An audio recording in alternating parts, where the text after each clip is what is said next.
conceptos, dos definiciones que van más que unidas. Aquí lo afrontamos cada semana, semanalmente, desde el Colegio Oficial de Farmacéuticos. Ellos contribuyen, nos ayudan y con uno de sus miembros. En este caso, hoy, por el asunto que vamos a abordar, vamos a saludar al vocal que lo es de alimentación del Colegio Oficial de Farmacéuticos en Salamanca, Alberto Palacios. ¿Cómo estamos? Buenas tardes. Hola, buenas tardes.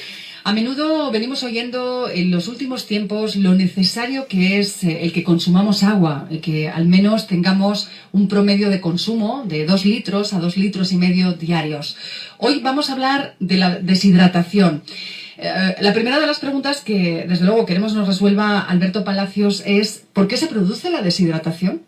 Pues la mayor parte del organismo humano es agua, alrededor de un 60% del peso es agua.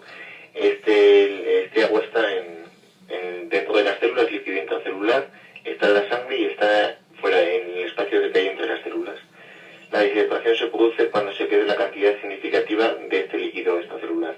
Normalmente se pierde solo agua, pero a veces también se pierde sodio, potasio y otros electrolitos. Otros minerales, ¿verdad? Otras sustancias minerales. Efectivamente.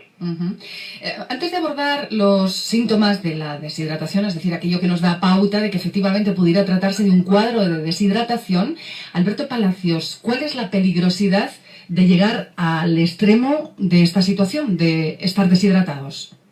Pues la peligrosidad que puede ocurrir es que incluso la muerte si está uno muy deshidratado. Existirían dos tipos de deshidratación, una leve y otra moderada o grave. La leve pues es la que podemos aportar eso, un suero que nos reponga los electrolitos, y la moderada grave precisa de un ingreso hospitalario y soluciones intravenosas para solventar el problema. Muy bien, hablemos ya de cuáles son los síntomas que nos deben de dar alarma de que pudiera tratarse de una deshidratación. Pues los síntomas principalmente pues son sed, boca seca, micciones menos frecuentes, piel seca, aturdimiento, mareo, confusión y fatiga, entre otros. Y existe, nos decía antes, en esas dos circunstancias de deshidratación, una más leve, otra más grave, ¿tratamiento para ello? Claro, por ejemplo, en el caso de la deshidratación leve, la solución, pues, la aportación oral de líquidos puede ser totalmente suficiente.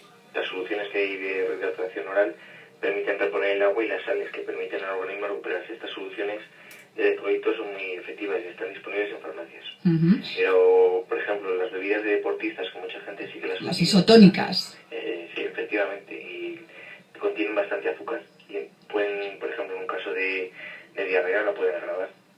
Ah, curioso. Importante. Por tanto, debemos de tener muy en cuenta que sí que es verdad que hay que reponer la hidratación que necesita nuestro cuerpo, pero no vale cualquier líquido. Efectivamente. Bueno, y hablando en el caso ya más moderado o grave. Sí, el caso más moderado o grave, pues sería necesaria hospitalización del paciente y administración de líquido intravenoso. ¿Qué consideraciones específicas a modo general podríamos dar que pudieran servir de pauta a nuestros oyentes hoy? Pues se recomienda beber entre 2 y 2,5 litros, como muy bien decías. Hay que prestar atención a las situaciones en las cuales, por ejemplo, haya mucho calor o que la sequedad ambiental sea elevada, en situaciones de fiebre, diarrea, vómitos. Los síntomas que nos indican pues son los que ya te he contado, sequedad de las mucosas y de la piel, disminución de la cantidad de orina. Todo eso, si lo vamos observando, nos damos cuenta de si estamos deshidratados o no. El agua y otras bebidas con diferentes sabores son necesarias para asegurar una adecuada hidratación. Es conveniente hidratarse antes, durante y después de los ejercicios, sobre todo cuando hacemos ejercicio físico. Además de los líquidos, hay que saber que ciertos alimentos como las frutas y verduras no pueden ayudar para alcanzar un buen nivel de hidratación. Las comidas copiosas, por ejemplo, sí que requieren un aporte de suplemento de bebida. Si se realiza algún tipo de dieta, también pueden variar las necesidades de hidratación. Las bebidas alcohólicas, por ejemplo, no evitarían la deshidratación. La utilización de forma habitual de ciertos medicamentos como diuréticos pueden afectar el estado de la hidratación. Bien, y hay 3 circunstancias, diferentes estados de personas que pudieran estar embarazadas, que están en ese momento haciendo la lactancia, o en la etapa de la menopausia, o también en el estadio de la edad avanzada, personas mayores. Estas son 3 circunstancias muy especiales. En caso de los niños, por ejemplo, son un grupo especialmente vulnerable porque necesitan proporcionalmente más aporte de líquido que los adultos. Los niños, por ejemplo, es mejor suministrar con frecuencia pequeñas cantidades, utilizando una cuchara o una jeringuilla, en vez de forzar al bebé o al niño a beber una cantidad grande de líquido de una sola vez, ya que esto podría producirle vómito. Una vez que hemos conseguido tolerancia, se puede ir incrementando el volumen que se le da al niño. En el caso de las embarazadas, se debe incrementar el aporte de líquido, sobre todo en el primer trimestre, unos 300 mililitros al día. Ya que ayuda a evitar el estreñimiento, que es muy frecuente en embarazadas, eliminar las toxinas del cuerpo y disminuir los riesgos de infecciones urinarias.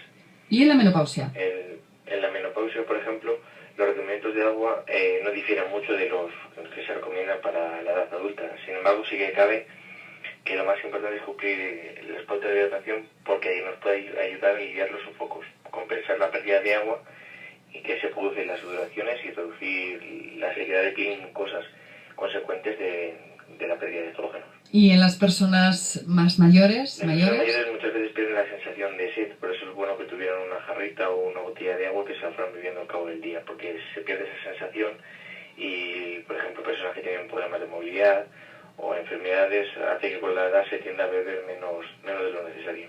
Bien, vamos a tocar el último de los aspectos que seguramente serán muy interesantes, el que nos relaciona con el contenido de agua en los alimentos, porque es verdad que para su calentamiento utilizamos cada vez una tecnología diferente a la del fuego o el gas.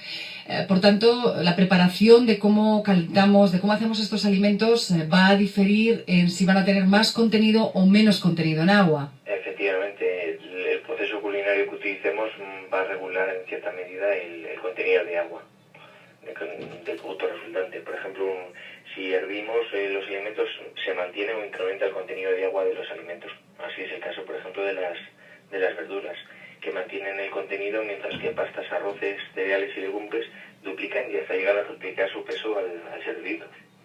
En el caso de las frituras, se sustituiría parte del contenido de agua por el aceite o grasa con la que se cocina. En el caso de cuando hacemos un guiso, pues hay una ligera pérdida del contenido acuoso respecto al contenido del producto antes de cocinar. A la plancha lo que hacemos es que el agua contenida se evapora al aumentar la temperatura y el alimento se deshidrata, pierde consistencia. ¿Y en el microondas? En el microondas también pasaría un poco lo mismo, se evaporaría un poquito el agua. El agua. ¿Hay diferencia entre los alimentos que realizamos en nuestro ámbito doméstico en casa o los que consumimos que vienen ya de un preparado industrial?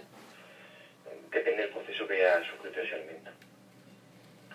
Bien, pues agradecemos mucho la directriz que nos ha marcado, especialmente en este caso de que no vale cualquier líquido cuando podemos estar ante síntomas que nos indican deshidratación. Es importante que consumamos los líquidos, pero los líquidos que nos van a reponer esa falta de agua.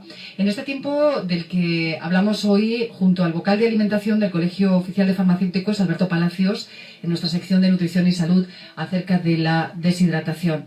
Nos lo contó todo. Muchísimas gracias por acompañarnos. Volvemos la próxima semana con ustedes. Un saludo. Hasta entonces.